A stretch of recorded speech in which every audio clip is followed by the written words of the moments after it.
Hello, my name is Kelly Bluen. I am a certified Zentangle teacher. Welcome to day 10 of the Fragment of Your Imagination Challenge. Linked below in the description of this video is a link to 7 Forests, 5 Rivers, the group that created this challenge. They have a beautiful packet with all of the prompts on there.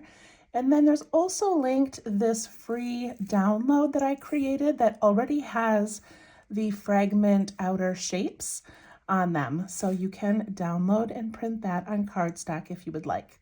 Okay, so today I've got my micron pen, graphite pencil, and my blending tool. And look at how beautiful these are looking. People are so creative. I just love having all of these beautiful fragments to work with. Okay. Our paper today for the 10th says, "Today we dance with Shu-May by," and I'm not going to try to pronounce her beautiful name because I'm probably going to say it wrong, but she is a CZT and her fragment is Shu-May. So look at how beautiful that is in a little circle. So pretty. So when I created this template, I just put random circles and triangles and things, and I did, some as a single one, some as, like this one had, I think, 2, this one had 5. So this one we're just going to do as one large circle, which is still a fragment. We're just not putting multiples together. So if you would like to take your circle and put in smaller circles and do Shu-May inside of those, you can. But I'm just going to do it as one big, beautiful fragment.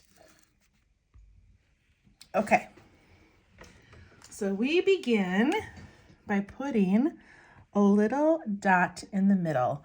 Since I have a lot of space, I'm actually going to put a circle in the middle. And to do that, I'm just going to sort of guess at, maybe with my pencil, just sort of guess at where the middle of my circle might be. So I can take my pencil and kind of put in some little guidelines, I guess.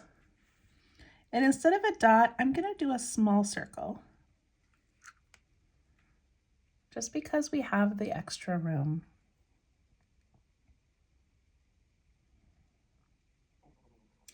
All right, the next step in this fragment is to put 4 circles, one on each section of the circle.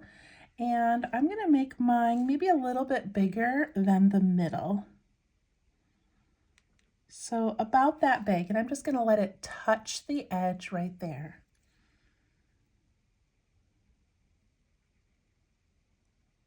And then I'm going to do another one. That grid kind of worked out well. It helped us know where to put these. 3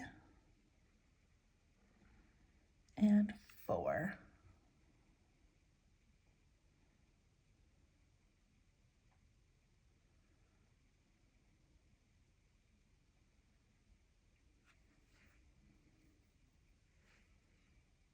Okay, so the next step is to go from this outer circle to the middle circle with a C shape.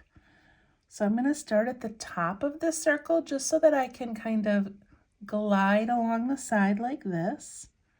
And I'm going to come down to the side of the circle over here.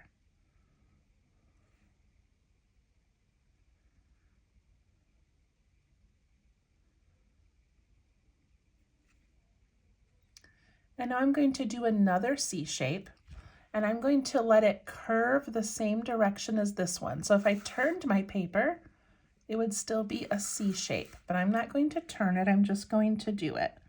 So I'm going to go from the top of this one and just curve down to the side of that one.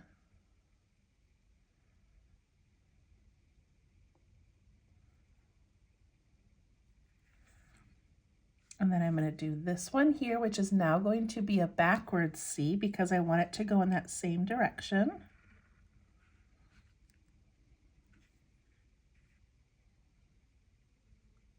And then this one as well. This one's going to be underneath. because again, if I turned it, it would be that C shape. And I kind of wish I had curved it a little bit more, but that's okay.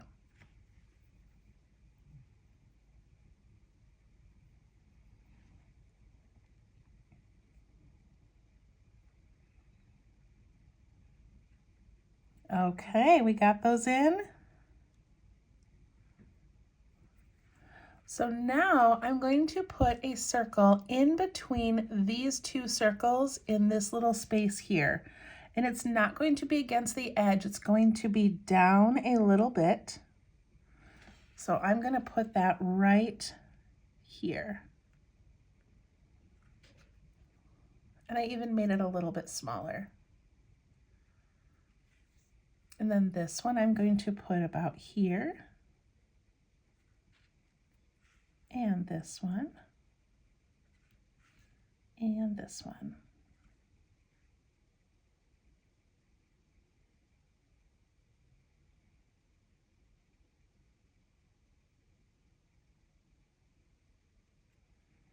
All right, then we're going to do a C shape again. So I'm going to go from that top side over here down to here.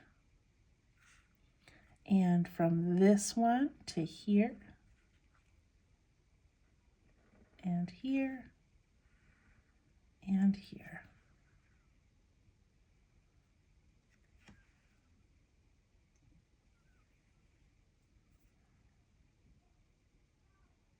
All right, we got those in.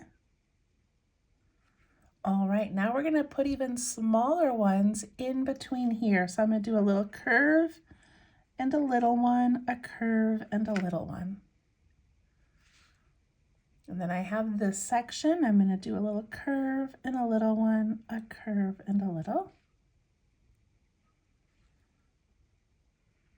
Curve, curve, curve, and curve. I'm kind of glad we did this one in a larger circle because that's a lot to fit in a tiny space. Let me show you their example again. See if I can zoom in on that a little bit. So see how tiny those little details are? And even like right here, she put 2 in there.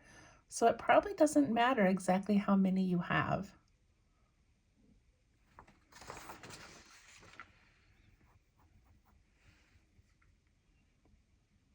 All right, the final detail to this fragment is we add this little shape right here. So in the original one, let me grab a piece of scrap paper. In the original one, she has her circle. And then you have like that middle one, like that, right? So she goes like this and inks that in. So she does just kind of this little point on each of these, okay? On this example, focus on that again. They come down and they go around their little circle and then back up. And then instead of inking these in all the way, they added some striping. So there's always options. There's always ways to make it your own. So I think I'm going to go with the original, which is coming down to a point, like right above that middle spot there. So I'm going to come down here like this and then back up over here. And I'm going to ink that in. If you want to do the striping, you could do that. If you want to come down and jump over that one, you can. I'm going to see how this looks. Maybe I'll change it, but let's see.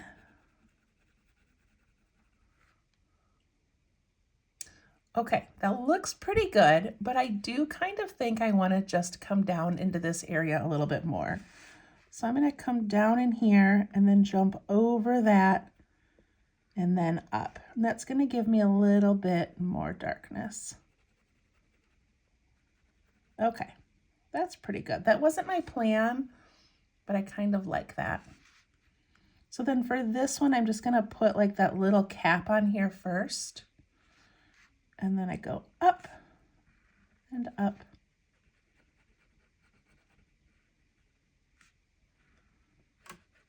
And ink that in. Or add striping or any other kind of design.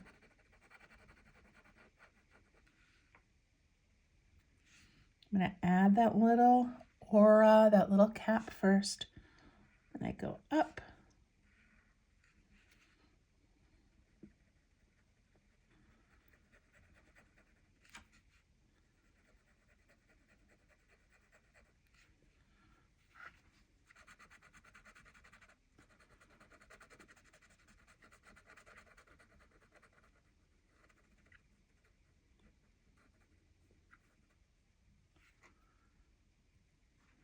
Put the little cap on this one.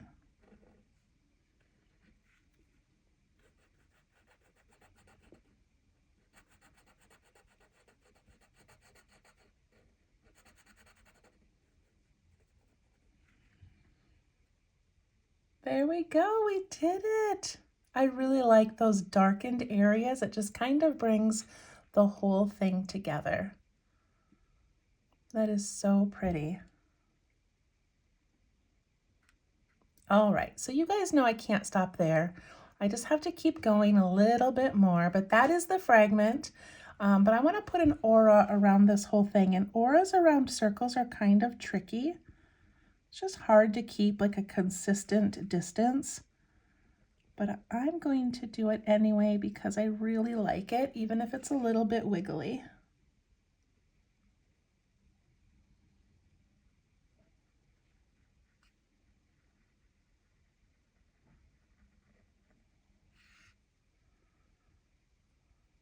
That looks pretty.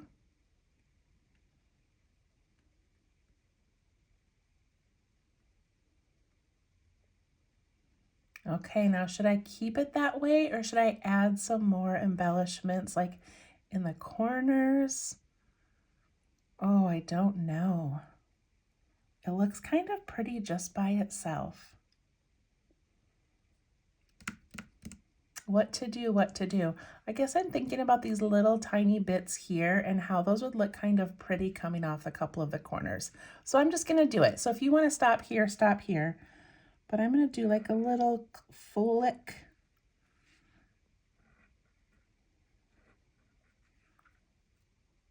That's pretty, isn't it? I can do one coming down the side.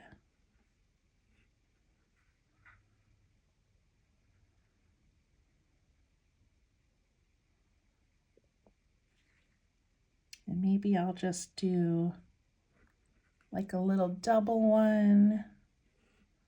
Just trying to change it up a little bit. Okay, I'm glad I did it. I like those, they're so pretty. All right, I'm going to, I still don't have my eraser at my desk, but I do have a pencil with an eraser on the back, and I'm gonna just try to get rid of that little grid in the middle. This also needs a little bit more filling in.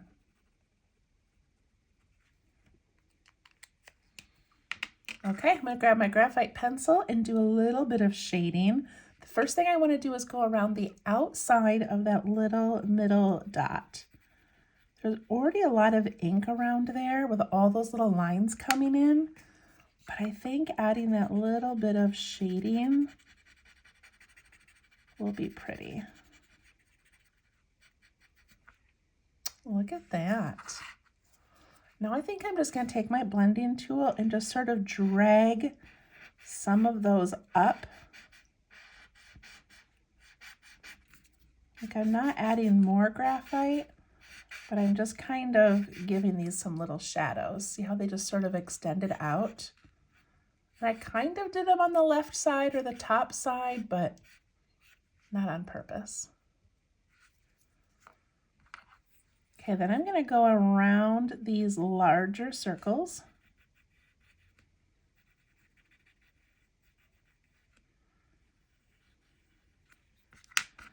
And I just want to give them their own little shadow. So I'm just pushing that graphite away from them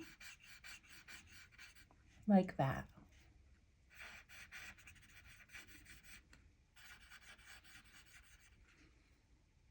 If at any time during these you're like, that's too much graphite, take an eraser, you can dab it, get some of that off, or just take a regular pencil eraser and just sort of give it some swipes. So you can always do that too. Okay, now I'm going to go around the outside of this aura that I did.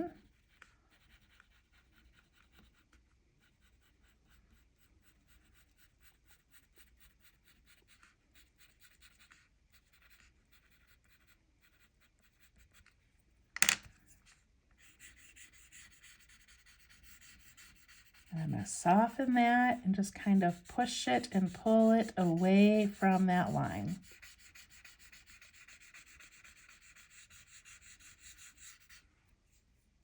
And then if you want to take your blending tool that already has some graphite and just put a little bit kind of in the bottom of those little pieces there, that gives them a little bit of definition or a little bit of shading. And there we go. That is Shu-May, and it is beautiful. I hope you loved that one. And it looks like tomorrow is going to be some triangles, so we'll see you then. Thanks. Bye-bye.